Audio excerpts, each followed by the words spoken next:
So as I'm sure you all know, scientific research changes the world, from breakthrough technologies to life-saving medicines.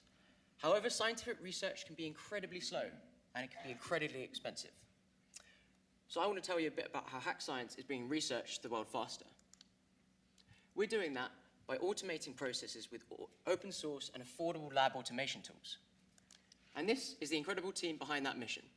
We're scientists, technologists, and social entrepreneurs that put these skills together to solve one of the largest problems in science today, and that is it is incredibly manual.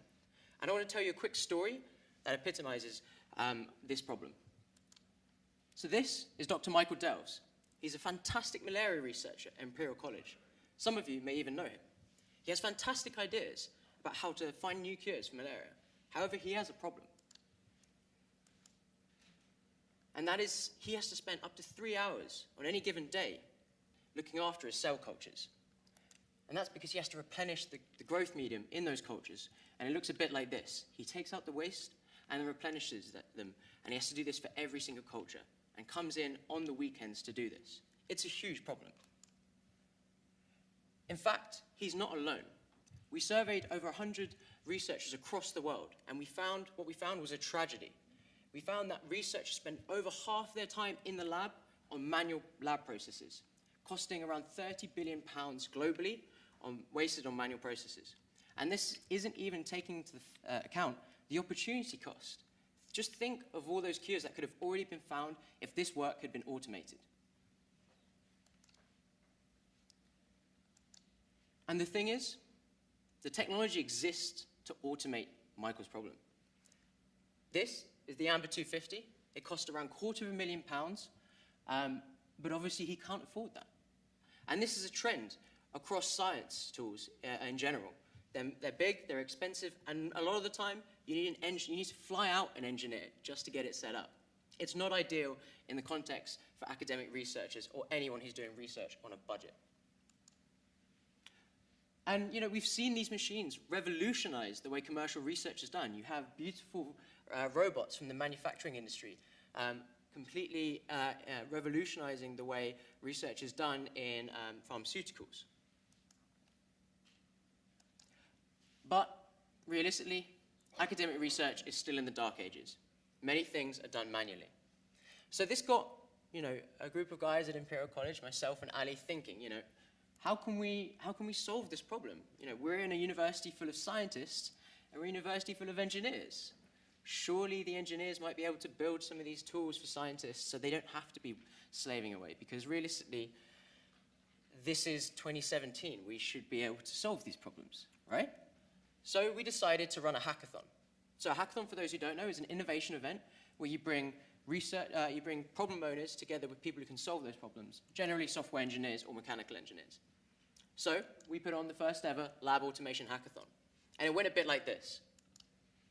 We had an ideation event, where the scientists presented the manual lab problems they had to the engineers in a very concise and distilled way.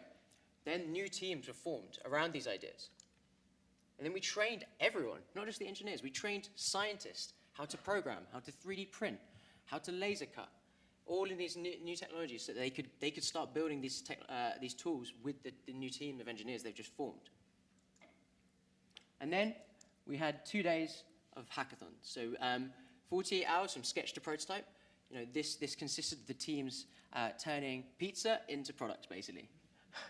And at the end of those 2 days, we were blown away because honestly, we had no idea if this was even going to work. At the end of those 2 days, we saw 9 tools across 9 different areas of research were produced by these teams that could actually automate these processes. These were tools that automated processes that weren't even automated before or came at a significantly lower price point. And I'll walk you through just a few of them. So we had a single cell analysis tool, which a cancer researcher would have had to pay £50,000 for normally, but spent about 150. We had a portable vacuum oven produced, a wireless cell density tool, and for any chemists in the room, we had someone produce a completely new way to do column chromatography. So we'd proven that affordable automation was possible. However, there were a few things that helped us along the way, and that's because the technology has changed. It's now incredibly easy to create software-controlled electronics, print things of any shape, and thanks to the mobile industry, sensors, so cheap. But there were some challenges in the hackathon that we thought if we solve these challenges, we can actually get this to more people. And those challenges were mainly two things.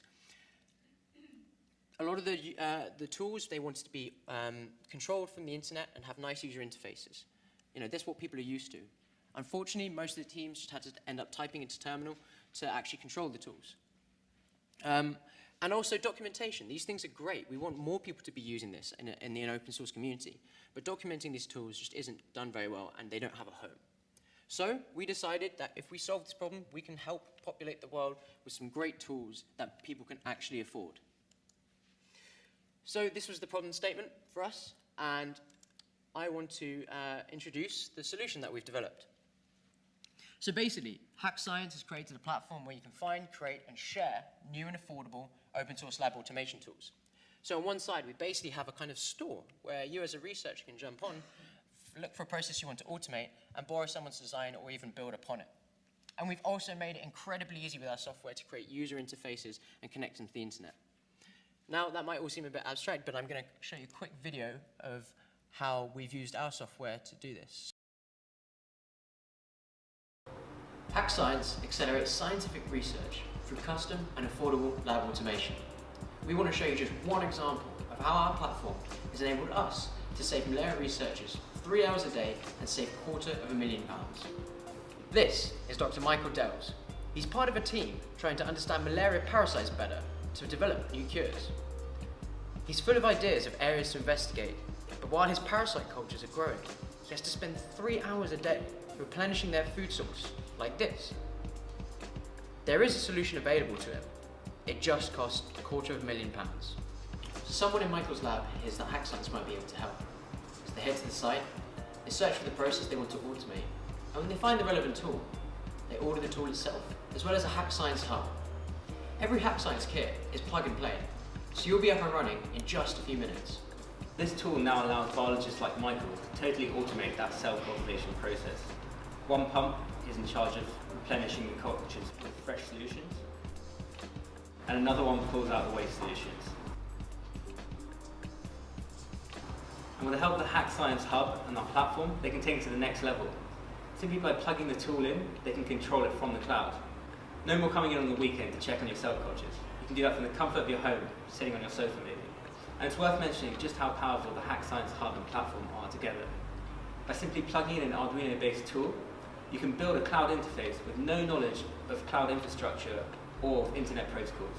This is going to help change the way that science is done on a day-to-day basis.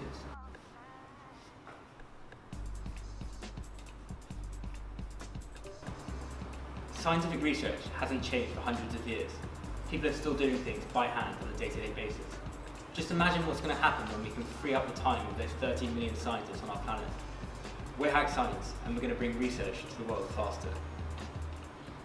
Cool. So that was just a demo of how we've used that technology ourselves to build a solution. And just picking up on the point that I was kind of building on, yeah, this is great for environments where you don't necessarily have a lot of resource.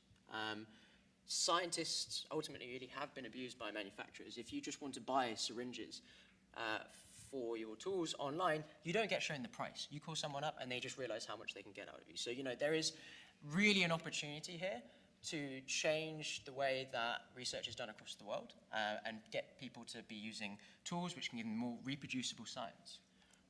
Great.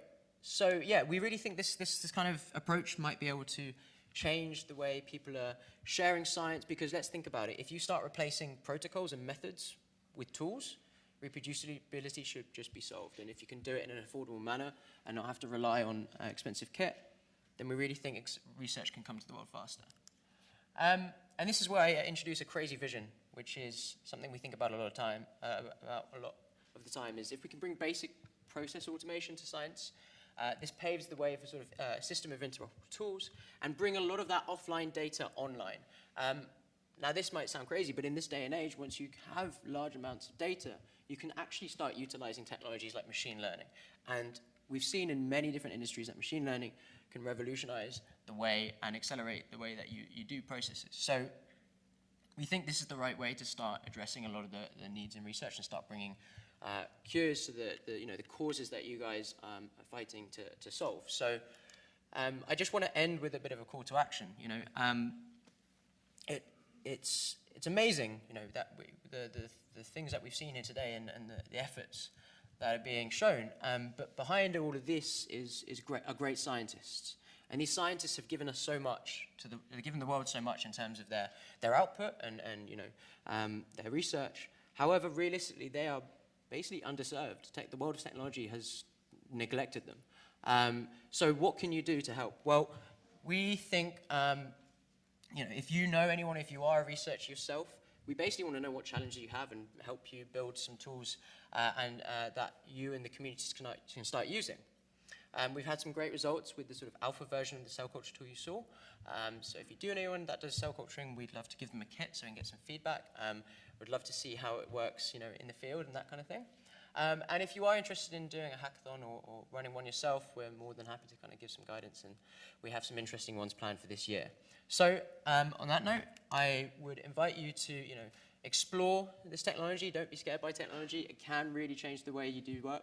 And yeah, we hope together we can bring research to the world faster. Thanks.